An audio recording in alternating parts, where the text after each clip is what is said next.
Cinema అయితేనే చాలా బాగుంది. ఇలాంటి సినిమాలు ఎప్పుడు అరుదుగా వస్తాయి, ఎందుకంటే ఒక మంచి కాన్సెప్ట్ తీసుకొని చాలా బాగా చూపించారు. ఆ లవ్ స్టోరీ చాలా బాగుంది.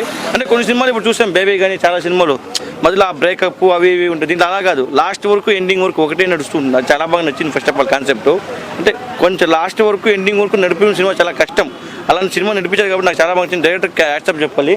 సినిమా అయితే ఓవరాల్గా నేను చెప్తున్నా కదా, ఈ వీకింగ్కి ఇదే బ్లాక్ బస్టర్ అని చెప్తాను. ఎందుకంటే అక్కడ 3 కోట్లు పెట్టి తీస్తే 100 కోట్లు వచ్చిందని చెప్పారు. ఇక్కడ కూడా అదే దానికన్నా ఎక్కువ కలెక్షన్ చేస్తే నేను నమ్ముతున్నాను. ఎందుకంటే రేపు పొద్దున్నకి షోస్ ఫుల్ అయిపోతాయి, అంత బాగుంటుంది సినిమా అయితే.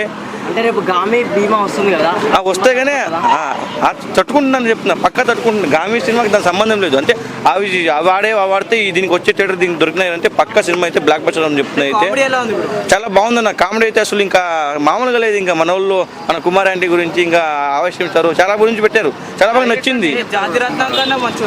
జాతిరత్నాలకి దీనికి అసలు కంపారిజన్ ఉండదు. దానికన్నా మంచిగా ఉందని చెప్తాను. ఎందుకంటే సినిమా నేను ఒక జాతిరత్నాల కన్నా బేబీ కన్నా చాలా మంచిగా ఉంది. ఎందుకంటే అవి వేరే జోన్, ఇది వచ్చేసరికి వేరే జోన్ కాబట్టి చాలా బాగుంటుంది సినిమా. కొత్తగా అనిపిస్తుంది అన్న.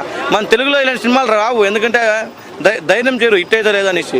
మలయాళంలో తమిళలో చూసినప్పుడే ఇక్కడికి వచ్చిన తర్వాత ఇట్టు అంటారు. మన తెలుగులో తీస్తే ఫ్లాప్ చేస్తారు. అది ఓవరాల్ చాలా బాగుందన్న. 5కి అయితే 4 రేటింగ్ ఇవ్వచ్చు అని నేను అనుకుంటున్నాను. Thank you.